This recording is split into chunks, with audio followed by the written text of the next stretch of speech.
Today, I made $6,080 on a 15RR trade after taking one loss. So coming into today, we've been playing around the all-time high area, so I was planning on taking longs. As you can see right here, I had this high time frame OTE leg drawn out, along with these standard deviation levels on the 5-minute. So as you can see, the minus 4.5 standard deviation level aligned with 0.5 OTE. This level right here would also align perfectly with the bottom of this 1 hour fair value gap. So in my eyes, this will be perfect for a sweep to come down, tag my level, and then respect the fair value gap back to all-time highs. This was my trade idea for the day, but unfortunately I did not get it. If we go back over here onto the 5-minute and we draw out the minus 3 standard deviation level, you'll see that we tag it perfectly. So here on the 1 minute, after tagging the minus 3 level, we actually get a perfect entry right here for longs.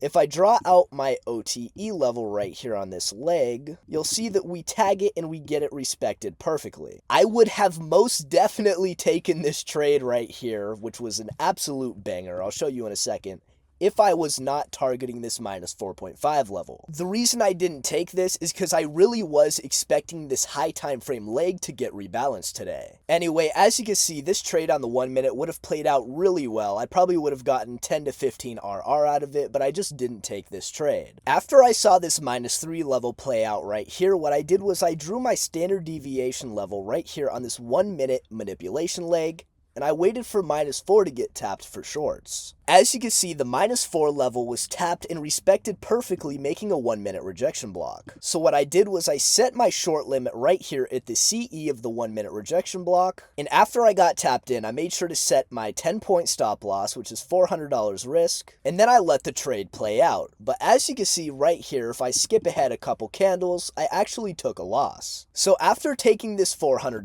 loss, I was going to wait for 10 a.m. open since it's already 9:51 a.m., and I'm going to wait to see if I could get a 10 a.m. key open long. So from here, what I'm going to do is I'm going to draw out my OTE levels on this current leg. Then we're going to play forward until we get 10 a.m. key open. I'm going to quickly turn my indicator back on because it automatically will draw 10 a.m. key open for me, so let me play forward. So right here, we just missed the 0.705 OTE level that I would have wanted a rejection from for longs, but I can understand why we didn't reach that because these two stacked key levels right here. Right here, we had 6 p.m. open along with midnight open, so I didn't really expect us to come any farther than this, seeing as we already rebalanced the range at 0.5. But as you can see right here, we just got 10 a.m. open along with a 1 minute rejection block. So from here, what I'm going to do is I'm going to wait for a bearish candle, and then I will draw my fib levels to see if 10 a.m. open aligns with the fib. Right here, we got a bearish candle, so let me draw out the fib level real quick, and as you can see, 079 aligns almost perfectly with 10 a.m. open. So from here, since I want all-time highs to be taken and we've already rebalanced this range, I'm just going to limit the 10 a.m. open level with a 10-point stop loss. So let me drag my limit down here to 10 a.m. key open with 2 NQ contracts, and let me click buy. Now that I've been entered into this trade, I always drag my stop loss down to 10 points risk, which is also $400, and then we're going to figure out where my take profit's going to be. So from here, my main target is just going to be all-time highs, so I'm just going to drag my take profit right to this high, which is just before all-time highs. I'm going to click confirm, and then we're going to let this trade play out. As you can see, full take profit 15 RR within just about, let's see, about 35 minutes. And that right there is exactly how I took a $400 loss and recovered it with a $6,080 win, 15 RR straight to all-time highs. This is the second or maybe even the third video that I've made in the last week showing this 10 a.m. key open strategy. If you still don't understand this entry model, just go ahead and watch the other trade recaps and I'm sure you'll get it. I truly believe you guys will gain value from watching my trade recap, so make sure to stay tuned and subscribe.